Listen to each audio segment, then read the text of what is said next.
Hello everyone, welcome to another episode of Making Jewelry with Trey. I'm Tracy, but you can call me Trey. All my friends do. In today's episode, I'm going to be showing you my process in how I make this chain, this amazing ball and socket chain is what I call it. I kind of thought that I invented it the first time I made it, but sure enough, it's been done before. And if you know the actual name of this type of chain, leave it in the comments below. And as always, I welcome your comments and your suggestions to anything I do. Like I said, this is my process. You might do it different. I'll always be kind to you in my videos. I only ask that in return when leaving a comment. So thank you very much. Let's get started. Oh, but before we begin, I almost forgot. I wanted to show you my new apron. Check it out. Tracy Gross Design, jewelry inspired by prana and nature. And if you didn't know, prana means life force energy. I'm a yoga teacher on the side. And this apron was given to me by one of my students just the other day. His name is Jim. Jim makes quilts. And this was his 1-year anniversary present. He's been taking my class for a year. This was his anniversary present to me. How lucky am I? Anyway, I really love it, and I think this is going to be a big part of my videos from going on from now on. Anyway, I was really unfortunate.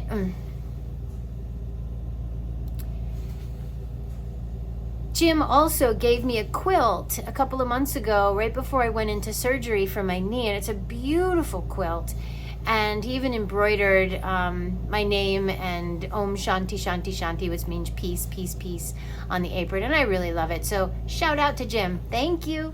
Okay, what you'll need for this video are, first to start off, I've got some 18 gauge square wire. This is square wire that I've processed, and I have about 5.5 feet of this. I think I'm probably going to use nearly close to that amount. You can also use 18 gauge square round wire for this if you prefer. I like the look of the square. You'll also need a jump ring jump ring pliers. We'll be using the smallest of this, which is 2.5 millimeters, is about the inner dimension of this, and the inner dimension is what's really important. 2.5 millimeters at the inner dimension of your socket is what we'll call that. And you'll need some cutters, and of course some flux, some solder, and a torch. To begin, you're going to want to cut your 18 gauge square or round wire into 1 1/4 inch lengths. So I'm going to go ahead and do that. I'll spare you the process video of that. I'll be back in a moment. Okay, so with this type of chain, the other thing you're going to want to do is make sure that whatever you're adding the chain to has you put 2 little bails on the edges. We need 2 to start, 1 on each side, so it'll hang like this. What I do in the back is just take a piece of that same 18 gauge square wire, solder it right to the back with two loops on the end. That's fairly easy. And then the first ball will get soldered, or actually melted, right onto that first link. Now with this one for me today, I'm using a piece that's like this. So this is my bail. I'm going to do this one a little bit differently. I'm going to start with 2 pieces that are 1 3/4 inch. So if your bail is like this, you just have 1 single loop for a bail. Start off with your first two jump rings of this will be, or links of this will be 1 3/4 inch pieces of your 18 gauge square wire. And I'll get to that in a minute once we get started. The next thing that I like to do, once I have these cut, because not all flush cutters are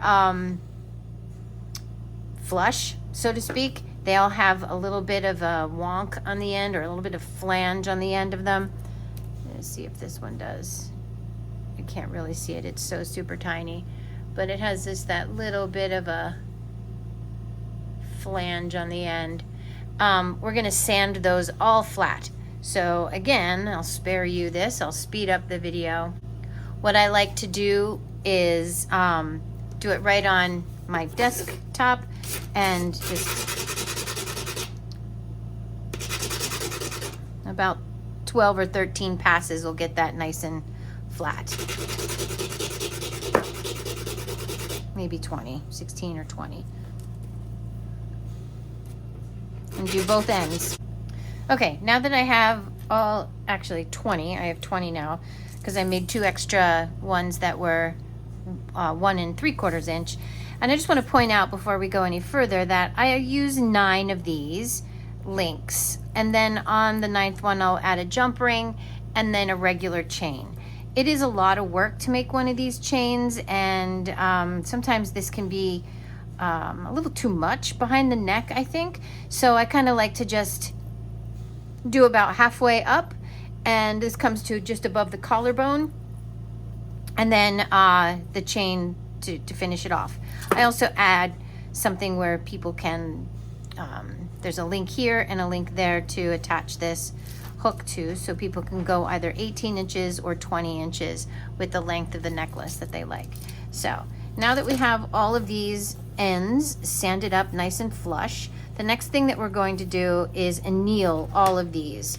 I like to anneal them all at once on one big pile, and then they're just so much easier to work with. So I'm going to turn everything around over to the soldering station and come right back. Now that these are annealed, they'll be easy to work with. And here's where we're going to start to make these, the links, the round socket, if you will. Yeah, that looks pretty good. Excuse my dirty smithy fingers. So again, I put that right in there, so it's right on the center of that round circle, and I'm about that far in. And we're just going to use my thumb of my left hand is going to push as my right wrist just turns that all the way around until we get it to touch the other side. Now we have like a P shaped, and I'm going to float this back around. I loosen my grip, float this back around to there, right about in line with the wire, maybe a little bit ahead of it. And then we're going to pull that back with the finger until we get that into a straight line. Okay? And we're going to do all 18 or 20 of these, however many you have. Now that we have all of these loops created, I just want to go back and make sure that they're all flush. So I'm just going to give this a little bit of a back and forth, a little bit of an extra squeeze to make sure that that end of that wire is flush up against the wire it's wrapped to. So this is solder wire, and I put it through the rolling mill so it's flat. And then I always like to color my solder with a Sharpie. I got this trick from Lucy Walker. If you don't know her, you should follow her. Subscribe to her channel. And I always color my solder so that when the chips fly, you can know what's on your soldering board. And I usually have a million different colors, well, 4 different colors all over my soldering board. Now where's my cutters? I have these little handy dandy solder wire cutters. Slide this out of the way. Check this out. It goes in the hole. It's like a guillotine pliers. Shoots them right into the cup.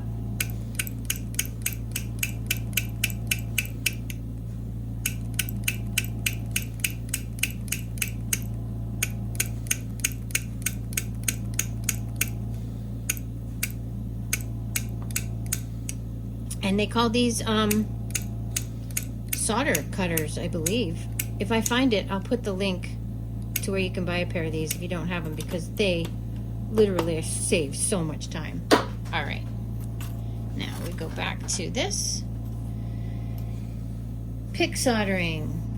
What I like to do, of course will give these all a little bit of flux to start.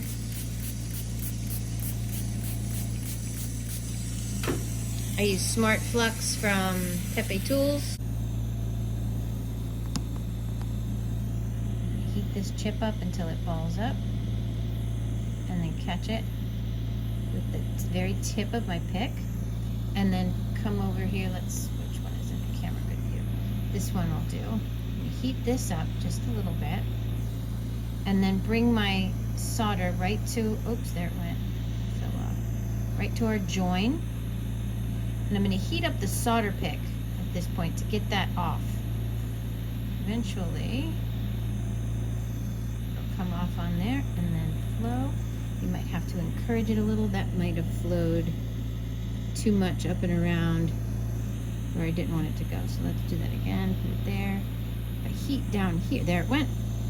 If I heat down here, it'll pull the ball of solder that way. So that way it'll fill the join. Does that make sense? So I'm just going to go through these. Heat this link up. Touch it with my solder pick and heat the pick. Then come down here and heat the lower ends. You want the ball to pull. If you want the ball to pull that way, heat up on this side. If I wanted the ball to pull this way, then I would heat up on this side. All right, those are all done. And I'm gonna throw these now into my pickle. And then we sand. So people ask me all the time where I got these sanding discs. I got them off of Amazon. They are 1-inch sanding discs, and they come in all different types of grits. This is 1200 grit, and I'm just going to use that to get the solder off. So it's just in the join. Don't want solder on your silver. Just a little bit of a sand. Okay, and now the fun begins. This is my favorite part. It all comes together here. Now, as I was saying, if you're doing a bale like this, and by the way, these are made with the same size pliers, jump ring pliers that we used for our links that used on this bale right here, then you would just get started. This one, however, what I'm going to do, because I have one larger bale that I kind of like the way this is going to hang with one larger bale, I'm gonna ball these up like a pinhead and then push this through and then loop that around, and I'll show you what I mean. So I'll be back in just a minute, and then I'll show you how I make it like this. So here's what I mean by how I'm gonna attach these to this bale. I've got my 2 pinheads. We'll clean those up later. Let's see if I can get a better view here. And I'm just going to grab these again and get a hold of this so that this round part is right there in my finger. I'm going to grab a hold of that right there, and I'm just going to twist. This is my right wrist, and I'm just going to twist my right wrist around until that comes and meets right there. Now I have to tell you, I did trim off a 1/4 inch from these longer ones. So if you're doing this longer one, then you'll need only 1.5 inches. The other one was just a little bit too long. So there we have that loop. And I'm just going to open that up, come in here with the chain nose, twist it off to the side, grab my bale, a little bit more.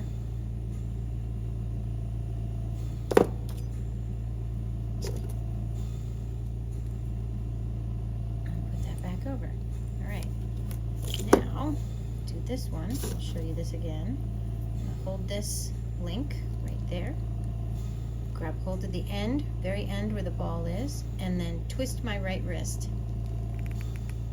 Flip that around until that little ball meets the wire. Chain mail pliers, give it a little twist to open it up, hook that on there.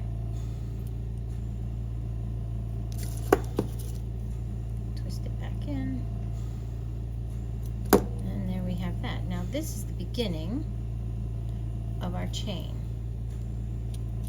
You can see right there. And then we'll continue over at the soldering station. Okay, now if you were making this type of bale, then you would begin with putting one of these links through there. I'm going to do it like this. So imagine that this is the bale on that other pendant. All right. And what you would do is we're going to start by just putting that right through there like that.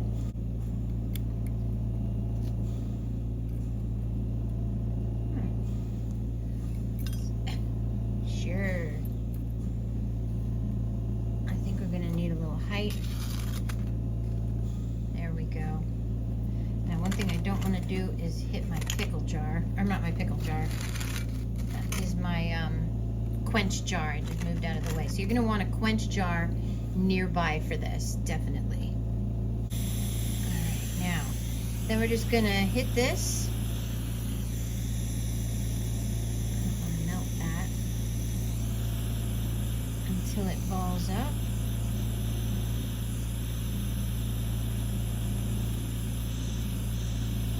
And that looks good. Now you want that ball to be big enough that it doesn't slide through our link. And there lies the trick.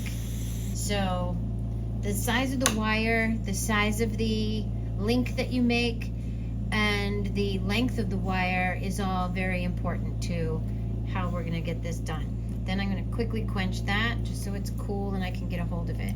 Now as you build this, what you're gonna wanna do is begin to put your loops in these, just a little bit of a bend. Yep, that's perfect. That doesn't, let's back up. That's perfect. That doesn't pull through.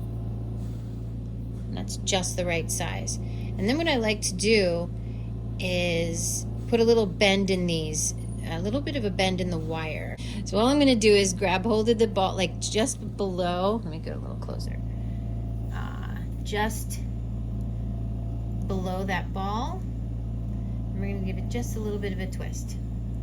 That way. And you might want to make sure that the loop is in alignment with the ball. So what I just did was, see how that's twisted just a little? I guess that looks pretty good. That you want that to be in alignment with the ball and not twisted that way. So in alignment with the ball. All right. And then we just keep going with these links.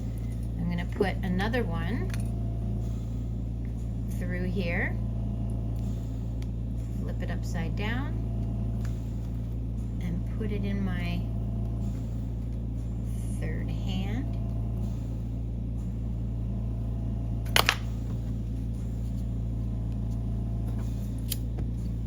Start up the torch.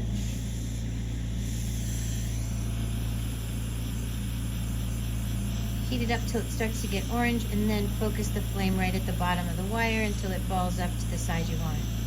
Now I got lucky there. If you pull away the flame as it's melting and then go back in, sometimes it doesn't melt right and the ball falls off, but somehow I got lucky there and it didn't.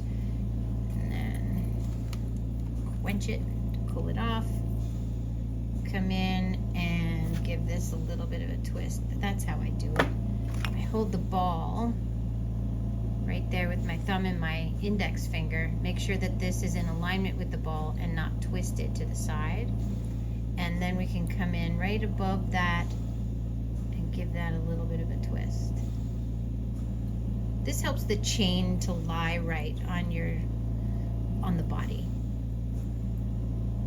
Somehow that's a little bit twisted.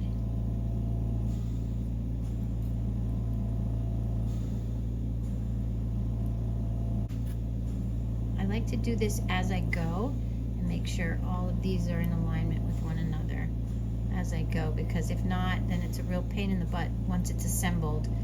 It can be done, but once it's assembled, then it's a real pain in the butt.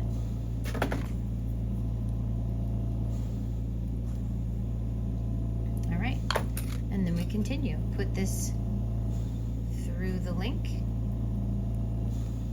and put it in your third hand.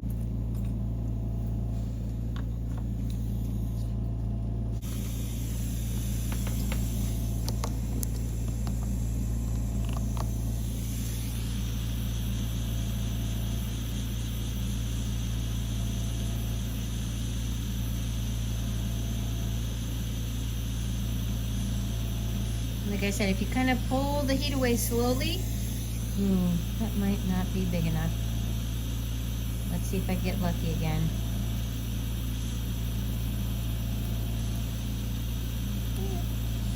Ooh, I got lucky. If you pull the heat away slowly, you'll have a nice ball. If you just pull the heat away, then you'll get pucker marks in your in your ball. One thing I didn't mention is to make a few extra of these, because sometimes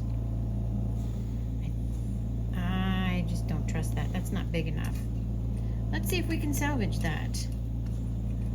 I don't think I can, because usually once that wire cools, it's really, really hard to get it to roll again, to ball up. But I'm gonna try. I'm gonna have to sacrifice that link anyway, because that ball is too small. So what I'm gonna do is heat up here and down there. You wanna heat the wire and then get to the ball. Oh, I got lucky. Woohoo! Cool it off. There, that's better. That's a much, I like that better.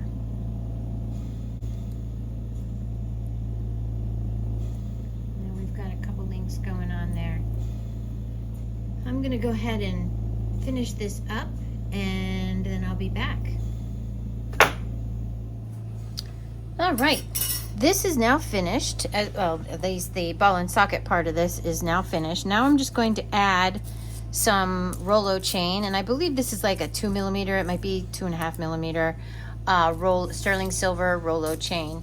Now I want this to be a total of a 20-inch chain, like this one is, with a setting for 18 inches or 20 inches.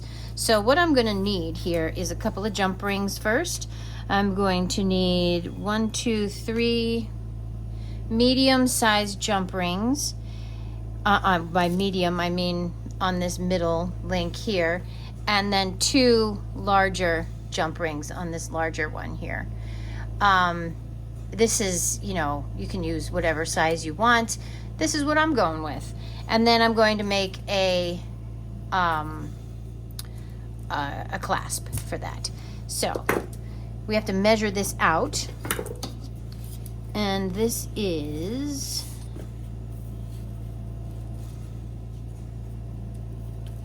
let's see, about, let's say 4.5 inches right to there. So we have to subtract 4.5 inches on each side if I want that to be a total of 20. So I have to subtract 4.5 inches from 10 on each side. So we need 6 more inches of chain on each side. And go ahead and make my links. Coming back to my square wire, be consistent with that. And what I say, I needed 3 of this size.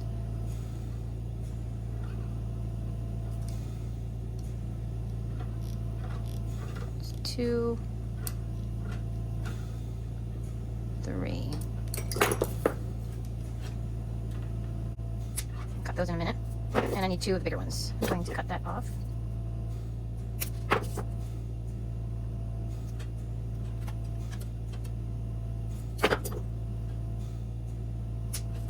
And then a clasp. You can make your clasp however you want. Okay, now I'm going to separate these. I like these to be as flush as I can get them as I cut them. So I'm going to come in with this side. Let's zoom in.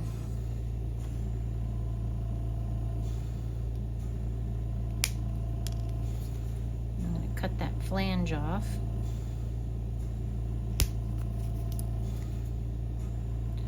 Flip the cutters around and cut the other end of the ring.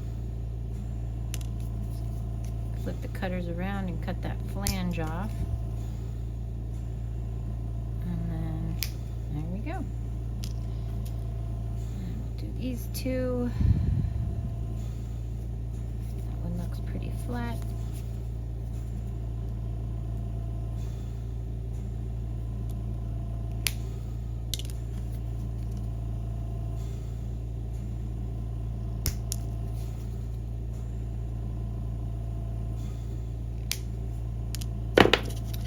We want to get all of these nice and flush. Use my other pliers.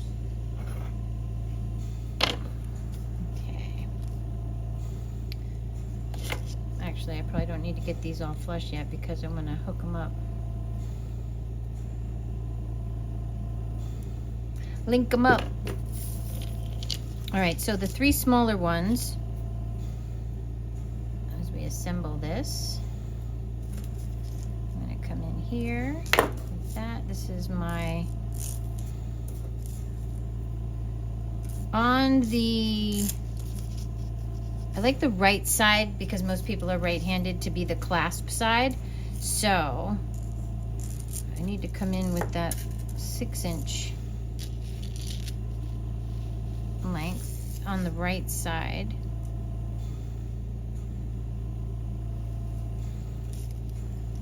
And then my clasp. Oh, not on there. So that's a small jump ring. Well, the medium-sized jump ring. And then we need another medium. I probably could use smalls on these, but these are easier to solder. This is the end. I'm gonna come in here with that. And then my clasp. Put that together. And then the other side, a small one. On the end of our ball and socket chain. And then this will be the 4-inch length.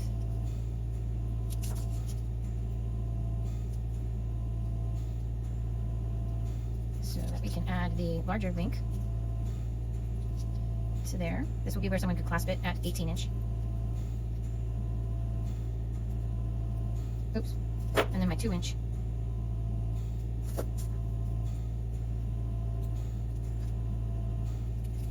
And the last one.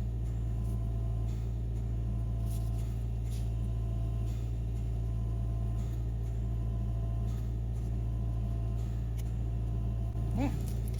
Now all we gotta do is solder each one of these links, and this thing is ready for a tumble.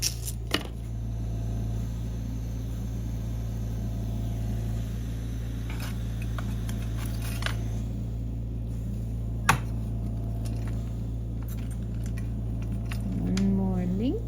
This one I'm gonna do laying that down.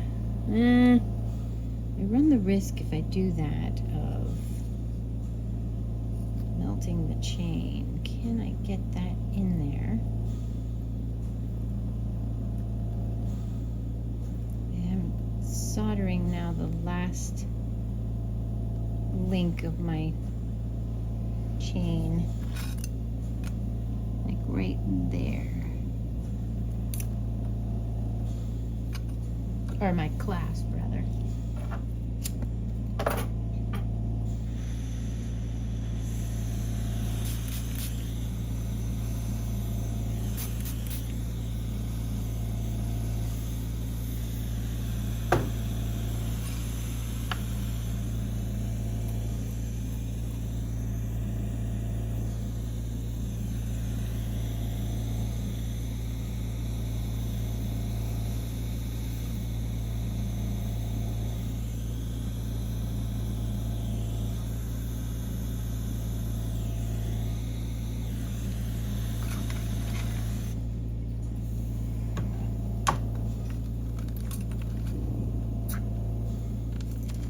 All right, my friends, this is complete.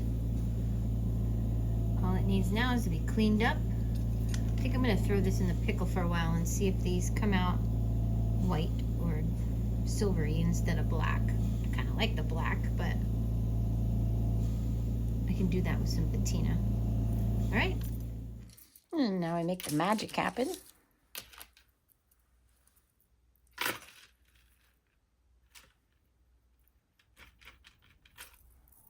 Liver of sulfur and some hot water.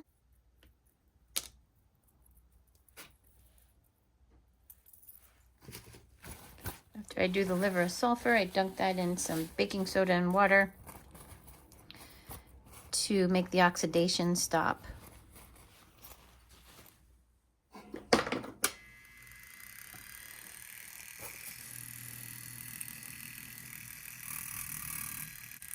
This is a lampwork bead that I made a while ago.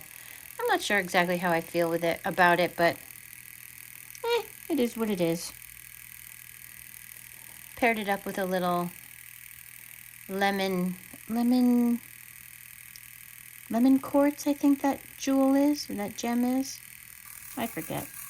I'll have to look it up. There it is.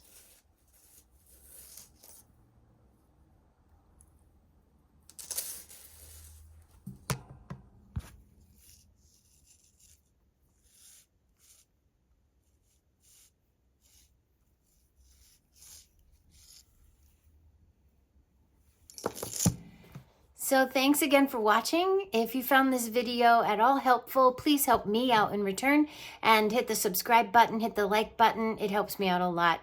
May you be well, may you be happy, may you be safe, and may you be free. Have a great day, everyone. See you next time. Bye for now.